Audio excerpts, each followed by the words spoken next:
নগর পড়লে এড়ায় না দেবালয়।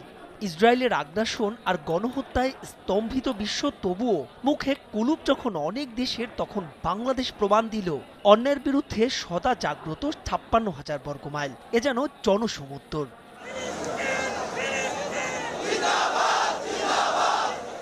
March for Gaza আহ্বানে হাজির লাখো জনতা। চৈত্রের তীব্র তাপপ্রবাহ ঘামে ভিজে একাকার। তবে ভালোবাসা আর প্রতিজ্ঞার কাছে ওসব তো নস্যি। এত জনসমাগম অথচ কি দারুণ সুশৃঙ্খল। জনস্রোতে এমন দৃশ্য মুগ্ধ করবে আপনাকে। বিনামূল্যে তৃষ্ণার্তদের জন্য পানির ব্যবস্থা। মানব সেবাই তো বড় ধর্ম।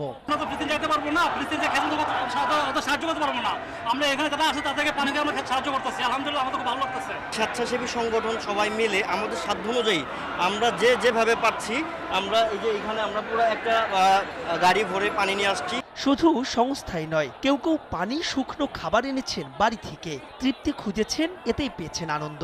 এটাই তো মুসলমানের কাজ। আমার এক মুসলমান আর এক মুসলমানের জন্য যতটুকু পালন করলাম, বাকি আল্লাহ দেখবে। পাশেই ঢাকা মেডিকেল সহ বেশ কয়েকটি হাসপাতাল। লাখো মানুষ, তবে ভোগান্তি নেই। অ্যাম্বুলেন্স এসেছে, ছুটে পথ করে দিয়েছেন অন্যরা। সকলের তরে যেন সকলেই আমরা। প্রচন্ড ভিড়ে যখন কেউ অসুস্থ, সাহায্যের হাত সবার। ছিল ফ্রি মেডিকেল সেবা, পথে পথে মিলেছে সাহায্য। বাংলাদেশ অদম্য, বাংলাদেশ পাশে আছে ফিলিস্তিনের। বর্বর খুনিদের জন্য আছে ঘৃণা, আছে ধিক্কার। অসাম্প্রদায়িক বাংলাদেশ সবার। মাহবুব ইমন, সময় সংবাদ, ঢাকা।